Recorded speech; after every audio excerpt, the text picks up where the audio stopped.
Karl-Heinz Wenger está copiando un cuadro del maestro neerlandés Jan Vermeer. El original, que data aproximadamente del año 1668, está colgado aquí, en el Museo de Historia del Arte de Viena. La obra titulada El arte de la pintura es el cuadro más valioso de la Pinacoteca, asegurada por una suma de 100 millones de euros. Vermeer representa la edad dorada de la pintura holandesa. Hoy, sus originales alcanzan precios de hasta 30 millones de euros. En este museo, los pintores pueden hacer copias legales de obras maestras. Sus trabajos reciben el sello del museo, lo que significa que después no podrán circular como originales. Al fin y al cabo, también hay ovejas negras en el sector que quieren hacer dinero con falsificaciones. El mercado del arte genera expectativas de buenos negocios. Inversores acaudalados sospechan que aquí las inversiones resisten toda crisis. Pero para la mayoría, este mercado resulta muy complicado. Nos sumergimos en un mundo de realidad y apariencia.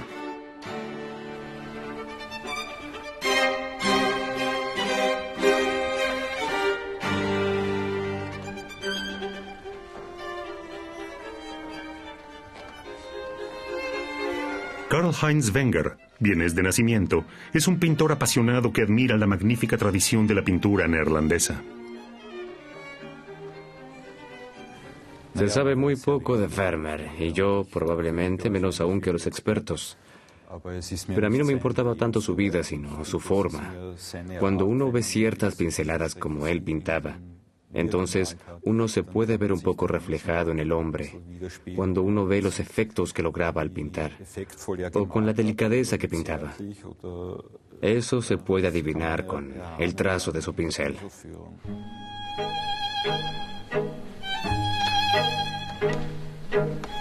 Wenger trabaja en un cuadro como este casi un mes.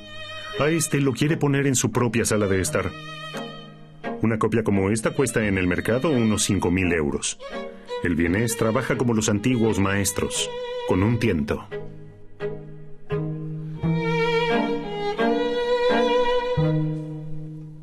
Obviamente que el tiento tiene que ser muy liviano. Sirve también para apoyar la mano. Es decir, cuando uno se apoya con la mano, descansa también la articulación. También es muy importante para la pincelada. Es decir, uno pinta con la punta, uno pinta algo concreto, uno puede pintar con total precisión sin que le tiemble el pulso. Y por eso, el tiento es un excelente recurso que se ha usado toda la vida para pintar. Se copia desde que existe el arte con mayúscula. El Museo de Historia de Arte de Viena, por ejemplo, también posee réplicas de viejos maestros, realizadas en siglos anteriores. La historiadora del arte, Silvia Ferino, logró armar una exposición llamada El Doble. El visitante tiene que adivinar cuál es el original y cuál la copia. Si yo, por así decir, concreto una idea, el proceso es otro, más creativo, más flexible, y cuando tengo ante mí un modelo ya pintado del que debo hacer una copia exacta, debo atenerme a ciertas pautas. Entonces tengo un trazo menos creativo. Los historiadores del arte de generaciones anteriores decían que el original era como un organismo y la copia una máquina. Con esta comparación explicaban en cierta forma los distintos procesos. A la izquierda, un original del neerlandés Jan van Hemsen del siglo XVI. A la derecha, la copia de su propio taller. ¿Cómo tiene que prepararse un pintor para copiar a los antiguos maestros siguiendo las reglas del arte? Es indispensable trabajar con los materiales adecuados. En la Edad Media, los colores se obtenían de las sustancias naturales más diversas. El pintor e historiador del arte berlinés, Knut Helms, fabrica él mismo las pinturas de los antiguos maestros. La mayoría de los cuadros de los antiguos maestros están pintados con estas pinturas simples. Uno de esos colores es el ocre amarillo. La tierra de siena natural, que se encuentra como piedra en la naturaleza, se lo muele y se lo pasa por un proceso complicado de manera que al final este polvo molido termina siendo un pigmento colorante. El segundo color es el ocre rojo que usted puede ver aquí. También está en la naturaleza en color rojo. Negro marfil que se obtiene de huesos animales carbonizados, generalmente de huesos de oveja. y el blanco plomizo, que se fabrica colgando una placa de plomo sobre vapores de vinagre en vasijas de barro, que tienen que estar bien cerradas. Y a estas vasijas de barro se las entierra después en boñiga. Es decir, que el dióxido de carbono penetra por los poros del recipiente y este plomo se transforma en carbonato de plomo. Los colores se mezclan con aceite de linaza hasta que la masa relativamente se solidifica. Es importante que la mezcla contenga un alto porcentaje de pigmento para que después la pintura se adhiera bien al pincel. Se puede oír cómo cruje. Aún es demasiado gruesa. Todavía no es un color acabado. Ahora se toma una moleta de granito sueco duro. Es decir, que a esta mezcla gruesa de colores, que en este estado aún no sirve para pintura al óleo, hay que molerla sobre esta placa con esta piedra. Esto requiere un gran esfuerzo físico.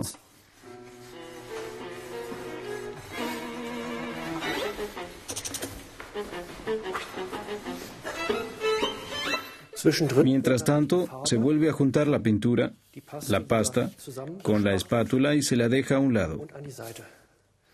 Después se toman cantidades muy pequeñas y se las muele de a una por vez bien molidas.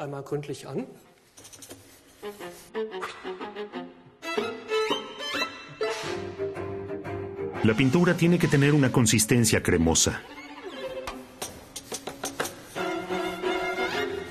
¿Lo ve? Es algo que se trabaja con las manos. Es un trabajo artesanal. Uno puede percibir un poco el alma de los colores, interactuar con ella. Es también parte del arte y del proceso de creación. El color mismo, lidiar con el color, obligarlo a modificar sus propiedades mediante la molienda. Knut Helms está trabajando en este momento en un motivo del pintor italiano Canaletto. Ayudándose con una fotografía, va aproximándose tentativamente a la obra. Pero es indispensable ir también al museo donde ha analizado a fondo el original y su colorido.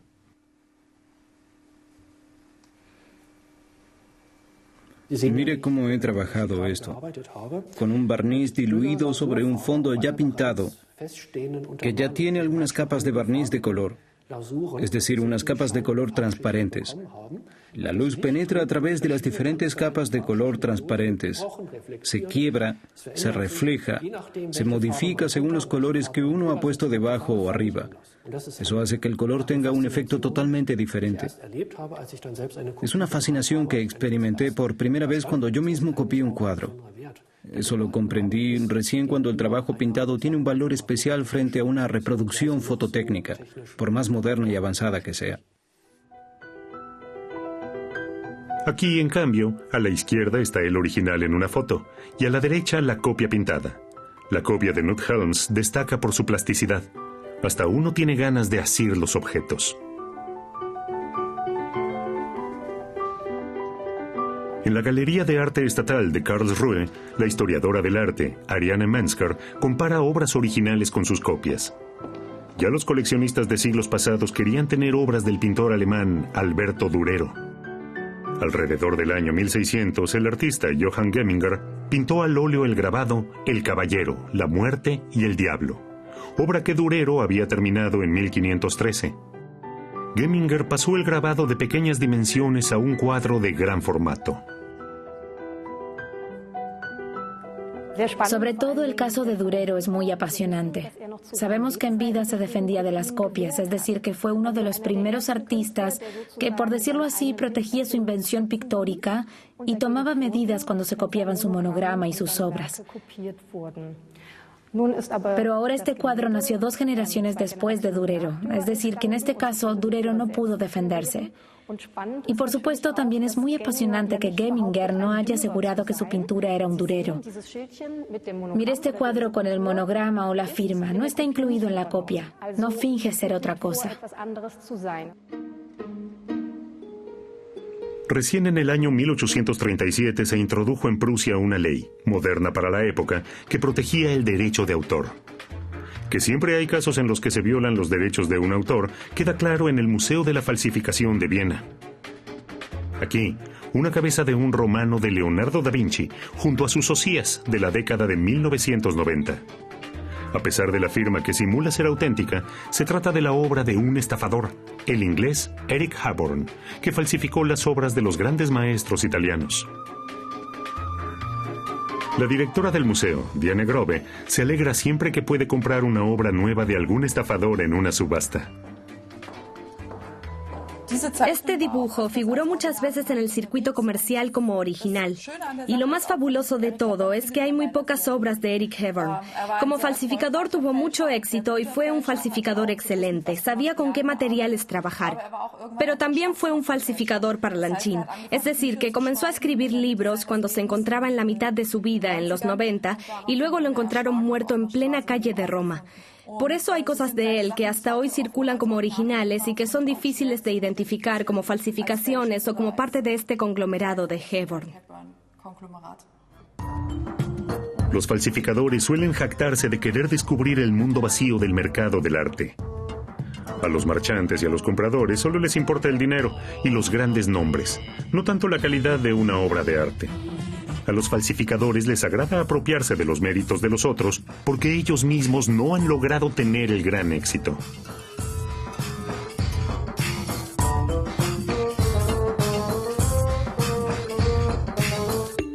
También el inglés Tom Keating se hizo un nombre como falsificador.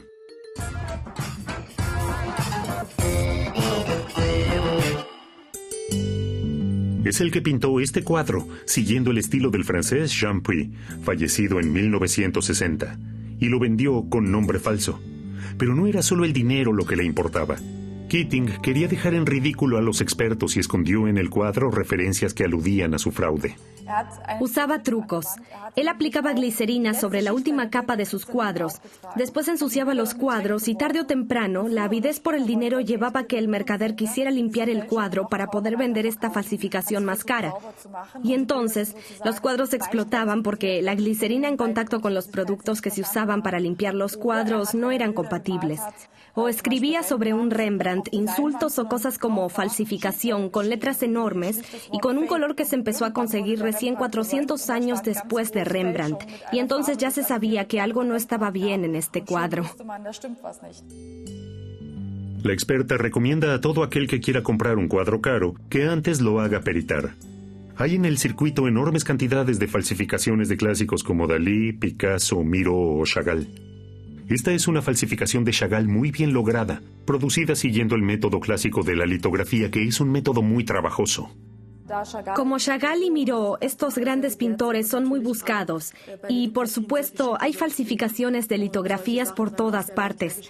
Y tales cosas se fabrican con mucha facilidad gracias a las posibilidades que hoy ofrece la técnica digital.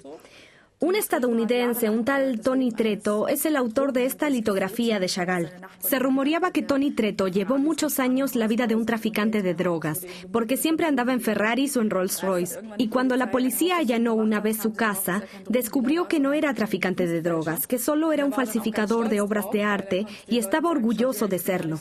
Le decía a la gente: oye, soy tan solo un falsificador de obras de arte. Y fue condenado. Ahora solo anda en un Honda Civic. La caza de originales caros está asociada siempre a riesgos. Muchas personas prefieren comprar en Internet una impresión de arte común y corriente. El portal Kunstkopie.de es un portal que tiene en su archivo más de 200.000 copias de cuadros y pinturas. Es el producto más popular que tenemos, esta impresión en lienzo. La pintura se imprime directamente sobre un lienzo, sobre un auténtico lienzo de pintura. Después, por ejemplo, se lo mejora con barniz y luego todo se coloca tensado en un bastidor. Es un bastidor clásico con un soporte para colgar para que el cliente lleve a su casa un cuadro que pueda colgar directamente. Un cuadro como este podría costar unos 120 euros. Kunstkopie imprime unos 30.000 cuadros al año aproximadamente y los envía a todo el mundo. Además de clientes privados, hay hoteles y otro tipo de empresas como casas de moda que también quieren decorar sus salones con obras de arte. Actualmente la facturación anual de Kunstkopie ronda los 3.100.000 euros. Hardy Schultz acaba de comprar una impresora plana de última generación.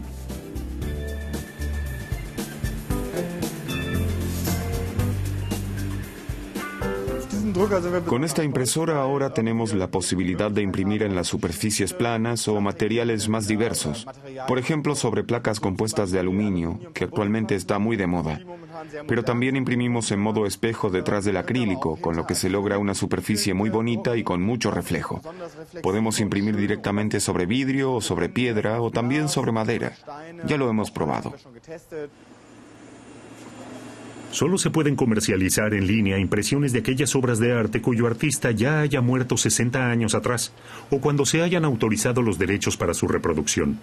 Hardy Schultz está contento porque desde principios del año 2012 tiene la autorización para comercializar las obras de Paul Klee, el famoso expresionista alemán.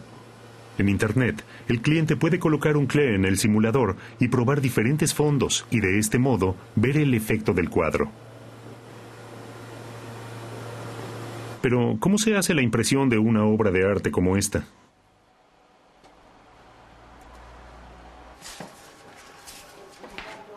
Aquí, primero se coloca una diapositiva extendida sobre un rodillo de vidrio y después se la retoca en la computadora. La hemos escaneado y prácticamente lo que se hace ahora es editar los colores de la imagen y se corta la imagen. Se la lleva a tamaño original y se adaptan al máximo los colores al original. ¿Y cuáles son los cuadros que más se piden? En el puesto número 3 está el impresionista Claude Monet con las amapolas en Argenteuil. En el número 2, La niña con arete de perla, de Jan Vermeer. ¿Y no supone uno que muchos compradores están perdidamente enamorados? El beso, de Gustav Klimt, pintor del Jugendstil, el Art Nouveau alemán. Fue el cuadro más vendido del año pasado.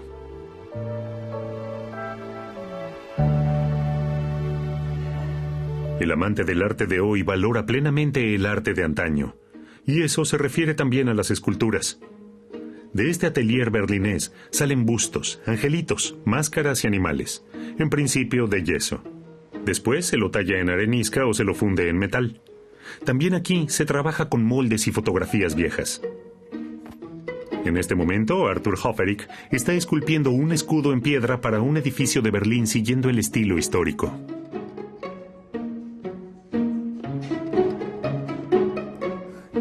Primero se hace un modelo en escala pequeña. Este es bastante grande. Va a ser un grupo de figuras de grandes dimensiones, de un tamaño de 6,50 metros. Y basándome en la foto histórica, lo reconstruiré primero en arcilla. Es decir, que es como cuando yo interpreto una obra de Bach en el piano, según las notas clásicas. Tengo el mismo margen para la interpretación también en este caso. Las medidas exactas se toman de dibujos, y después de un modelo pequeño van haciendo paulatinamente la creación de proporciones más grandes.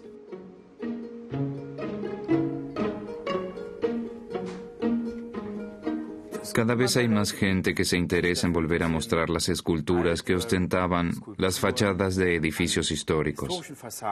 Pero hay muy pocos expertos y especialistas que saben hacerlo. Y yo me doy cuenta que en todo caso cada vez tengo más pedidos. Por ejemplo, un convento benedictino del sur de Alemania ha encargado este cáliz en estilo Jugendstil, el Art Nouveau alemán. El cáliz se fundirá en oro. Otros clientes particulares tienen pedidos muy especiales. Una vez vino a verme un señor de Marburg y me preguntó si yo podía modelar ángeles, porque necesitaba un ángel para la tumba de su mujer.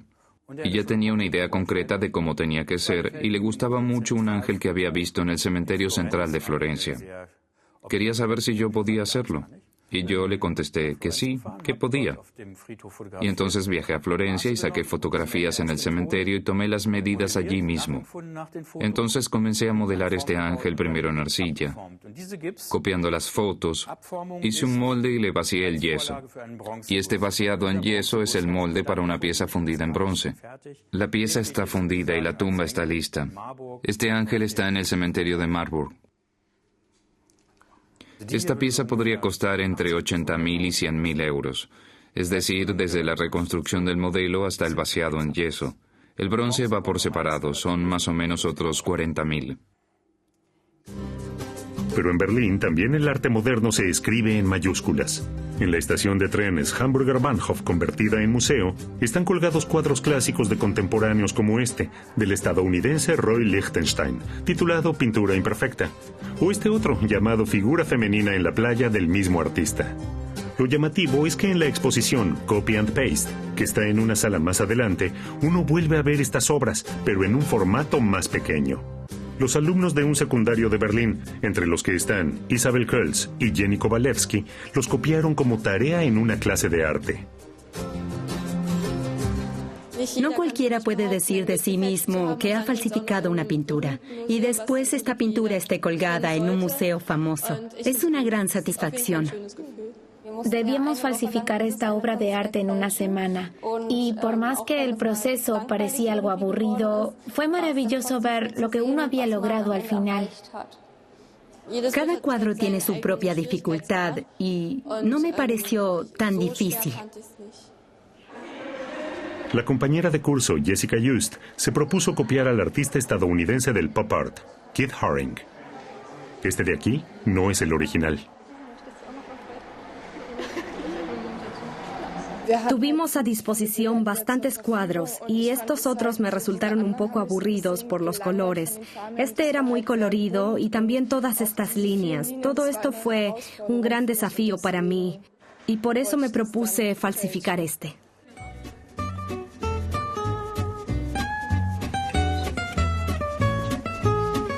La idea pedagógica de este proyecto convenció desde un principio a Eugen Blume, director del Museo Hamburger Bahnhof. Cuando uno mismo lo hace, entonces comprende de qué se trata, y los resultados me fascinaron, y la idea de mostrarlo al público me fascinó también. Es algo que provoca críticas también. El público se pregunta qué es esto en realidad, porque estas obras están en realidad en estrecha cercanía de los originales, y casi se diría que uno tiene la oportunidad de analizar al detalle la calidad de estas falsificaciones. Cuando finalice la exposición, las obras de los alumnos se expondrán en la escuela de Berlín Pankow.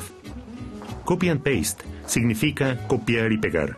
Así, los demás compañeros también podrán disfrutar de estos trabajos.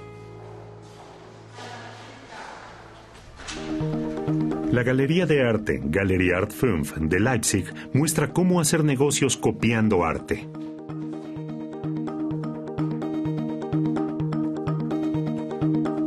Aquí, a pedido de clientes, nace una copia de la pintura Bailarinas en azul, del francés Edgar Degas. La pintura al óleo de Edouard Panossian, según el modelo al pastel, cuesta 1.000 euros. Hay que perfeccionar aún más los colores. Todo está todavía en proceso y prácticamente no se notará cuando la pintura esté terminada, si está pintada sobre lienzo o con pintura al pastel como el original. Me resultaba interesante, por decirlo así, hacer un dibujo al pastel sobre lienzo.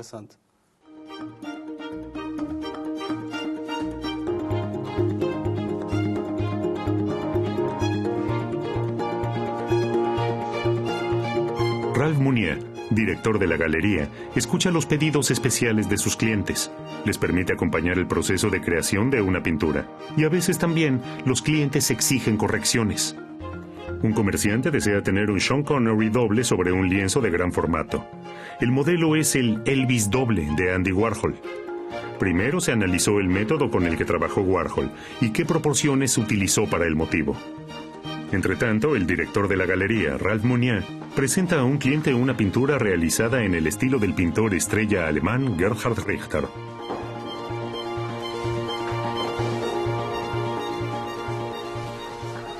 Son los motivos principales que Gerhard Richter hizo con mucha frecuencia en los años 90. Trabajaba sobre papel fotográfico. Buscaba temas que le interesaban y los desnaturalizaba, algunos con una espátula enorme. Los colores también son muy bonitos. Podemos verlo. Tenemos temas de Berlín, por ejemplo, el Hotel Askanierhof, el lago Wannsee, y hemos tomado estos motivos y los hemos desarrollado con esta tecnología. Muy interesante. Sí, una combinación de la arquitectura del pasado, motivos de arquitectura con esta pintura moderna. Es muy bonito. Sí, bueno, creo que compraremos el cuadro. En casa quedaría muy bien. La copia y la imitación también dan rienda libre a la propia creatividad. Sin embargo, la copia exacta es el primer paso para aprender el oficio. Los antiguos maestros tampoco improvisaban. Aprendieron en las escuelas de otros pintores.